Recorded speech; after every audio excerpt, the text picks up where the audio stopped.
Hello there, World of Tankers, and welcome to the channel. I'm your host, Droodles Blitz, and in today's video, I'll be playing in the Russian Tier 10 deck tree heavy tank, the IS-7. Is this a good vehicle, or should it not be played anymore? Well, in today's video, we will be breaking into all of that. The first thing I should point out is that this used to be the most popular Tier 10 heavy in the game. What happened to it? Well, it's a Japanese heavy that came out, the Type 71. The Type 71 statistically has almost the same DPM, it's got better dispersion, better aiming time, better penetration, and as well, the same gun depression. But you can also run a gun depression module, making it have more at 9 degrees. Type 71 is also much more mobile than the IS-7, even though it's a bit slower on top speed. It doesn't matter because its power to weight is insane, and its traverse speed is 50 degrees a second. Overall, the Type 71 is an absolutely insane vehicle, and it makes sense why the tank like the IS-7, which struggles to do anything to a Type 71, would not be nearly as preferred. Now, don't get me wrong, the IS-7 is still a very good tank, and I would say for a beginner, it's a pretty good vehicle. The problem I've always said with the IS-7 is that, well, the line's not very good to grind down. The IS-3 is very outdated. Its turret is amazing, and its gun is decent, but everything else is bad. It's got absolutely no armor. I guess it kind of gears you up for the IS-8 because it's got a little bit of mobility. And the IS-8 I'd actually say is pretty good, but definitely not good for a new player, especially if you're grinding that thing stock. Oh boy, no. Do not go for the IS-7 line. So, if you want my opinion now, I'd still say the Type 71 is the go-to line when it comes to becoming a new player, or the 60 TP, which has gun depression, alpha, mobility. The whole line is amazing. I mean, the problem is there's just so many better options right now than the IS-7 to go for that, yeah, you really shouldn't go for it. Now, we got the YAG off to the side, and, he just 8G'd me. Well, 268 shoots me, and the YAG shoots me. With that, we're down just about 1,000 health. I really hate that spot over there. That spot, it's not the 268's fault. Now, that's just cringe. I don't even know what to say about that. We've lost, almost all of our health. Yeah, wow, okay. Well, that's not fun at all. That is incredibly unfun, is the best way I can describe what just happened there. Okay, well, starting off this battle down 1,500 health. Not very exciting, I'll be honest. Let's get a nice shell into the concept. We can clearly see that it appears the majority of the enemy team has gone towards A side.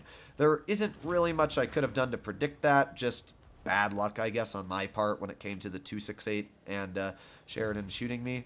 Let's just capture this base really quickly, just so I can confirm it. This 57 heavy appears to have killed himself. Not the best decision from him. Trying to see what I can do here. Problem is, I cannot pen this YAG, like, at all. I physically cannot pen the dude. And he can go right through me, which kind of sucks. But he's not looking at me, which gave me the opportunity to get a nice shell in. And I know for a fact that I out-reload the YAG, so we're just going to stare at his lower plate, and we're going to load in a premium shell, and apparently not penetrate it. Okay then. Well, if that's the case, if I've tracked him, I might as well use the mobility the tank has, and there you go, he gets cleared anyway. Bit unfortunate of the circumstance I had there. Oh, IS-7 shoots. Unfortunately, we can't do anything to him still. Okay, well, Sheridan just got his game absolutely kerfluffled. And is the 268 still back there? I have no clue. Honestly, this whole game is hectic, and I'm losing brain cells. Sheridan runs. And I'm just going to kill the Sheridan. This is vengeance for you shooting me earlier. Haha. Alright. Long live the Sheridan. With that, I'm going to start pushing into base B. And should be able to recoup some of these base capture points we've lost a bit earlier. Our Badger, yes, is probably going to die. But hopefully he can make a pretty valiant last stand. Our E6 does capture the base with me. Thank you. Thank you very much. I appreciate it. It's rare to have a teammate stick with you, but he did. All right, I'm going to make my way up the hill. Not going to worry about the IS-7 right now. Looks like our team is going to be able to hold him off for a little bit longer. Oh, okay, we're good. All right, I'm just going to take the shell from the U-100. Hopefully, it's going to be in good faith, and, well, our E6 is going to be able to push this guy with me. So there's one nice pen from him, and another nice pen from me. Hopefully my E6 takes the shell here, and I'm just going to try and use him as cover.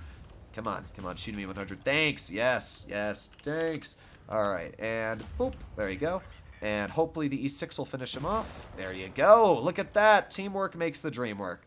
All right, I'm going to try and hold this side, because I'm pretty sure that I should be expecting to see somebody come over here. Hello? Hello, hello. Interesting. I was really expecting to see a tank here. The fact that there isn't a tank here actually really, really surprises me. Where did their IS-7 go? What? Alright, well, I'm just going to keep going this way. I'm going to try and flank them because, you know what? Even if I die, I've done my job and distracted. There's the IS-7, and there's the concept. Okay, very weird positioning from the enemy team, but we are behind the IS-7, which means I can get a very nice slap into his vehicle for 470, and in 5 more seconds we'll have another shell ready. Here we go. Hello, Mr. IS-7. A 3, a 2, a 1, and a bonk. There you go. Another nice shot. With that, we've done 3,200 damage, and we're going to come out with a pretty solid victory. All right, not too bad at all. We're not going to get any more damage out because of the base capture, but you can see how I turned a very poor situation into a very good one. That E6 did help me at the end there. I took the initial shot, and then he took the secondary shot, so I will give that E6 a thumbs up. Great teammate there. It's very rare to get a teammate that will actually help out a brother, but he did. We were able to deal 3,200 and come out with a pretty decent game. So, hoo-cha! Thank you very much, good sir. All right, so that first battle was a pretty good example of the IS-7. Its armor is decent, but only decent when you know it is. Hey, I think I got that same E6 again. All right, at least I can somewhat trust my teammate. So, what do we have up against us? Concept 1B, E100, IS-7. I'm just going to reply with a smiley face. I'm not streaming, but people don't know. Alright, so I'm going to try and help out the E6, because I know he's probably going to go to Windmill, so I'm going to try and help out as well, and see what we can do. So, Object 268, 4005, and then they've got the IS-7, E100, and Concept 1B, and the 4005. Alright, well, here we go. K. I'm not going to worry about base C right now. There's no point to worry about base capture until we see what happens here. Now, obviously, I'm expecting the Vickers Light and the Patton to play over towards A side. And judging that nobody's been spotted so far, I'm expecting maybe their whole team to go that way. Hello? Yeah, they're not going this way. Yep. Speed. Now, this is where the IS-7's good mobility comes into play. You can see her we're chilling at a nice 45 kilometers per hour. What that means is that, well, I can use that good mobility. Oh, nice. Dodge an Object 268 shell there. Also, spotting the Object 268, and just keep on going. This 268 is not going to be having fun very soon. I'm just going to drive towards him. We're going to get a nice shell in, and even though he pens me, this is where the IS-7 just doesn't care. I mean, I've got enough health to just shake off a shell from him. There you go. Nice shot into the 268. And with that, he's dead. Long live that player. I don't mind trading health in a vehicle like this when the whole point of this tank is to lose health for your team. So I'm going to drive this way with the E6 and try and cut off their players. I'm going to go this way, as I think that would be a bit of a smarter decision. And the 100's kind of stuck then there, so I'm going to keep going here. And let's see if I can get a shell in. Interesting. Alright, well there's the IS-7. Aiming, and fire. Okay. And then... I can't pen the full side of an IS-7, but he can pen my front track wheel. Anger and rage. That is all I feel right now. Oh, Vickers also just goes right through my front. You can see the IS-7's armor is good, but it's not great. I mean, it's troll. Don't get me wrong. It's very troll. It gets a lot of bounces, but it doesn't get bounces from people when they just shoot it in the weak spots. And I don't know.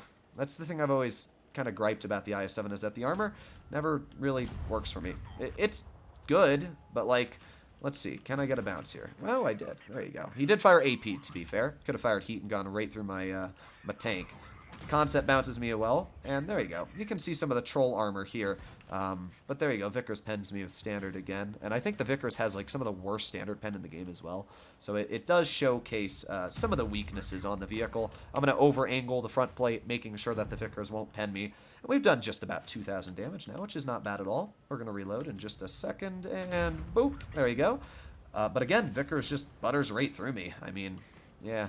I don't know. The armor on the IS-7's always kind of disappointed me. I've always felt like it should be a bit better than it is, really.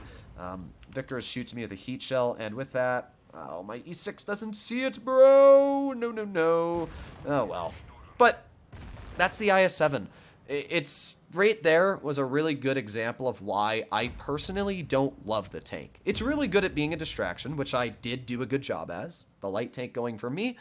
was good because it stopped my teammates from getting shot by him. But at the same time, I don't know, the gun just isn't great. The armor doesn't always work the way you want it to. And yes, I was on flat ground. But, I mean, I could just drive a Type 71 and bounce everything. I could have literally full speed YOLO'd in there. The Vickers would have bounced me. Concept would have never penned me. Nothing pens you. And that's really the overarching problem I see with the IS-7 is just there's better tanks that can do the same thing. Like the IS-4 has a better gun, and the IS-4's got more hit points, and I'd argue better armor, especially for side scraping in that type of situation there. I don't know. Let me know what you guys think about the IS-7 in the comments down below. Don't get me wrong. It's a great tank. It's a very good tank. I just don't think it's a very enjoyable tank. And I feel like it's not a tank you're going to do a lot of damage in. It's more a vehicle that's just going to take the hits for the team, which is exactly what I did in that battle and the previous game. Hopefully you enjoyed the video. And if you'd like to see more like it, I'll see you in the next one. Bye-bye.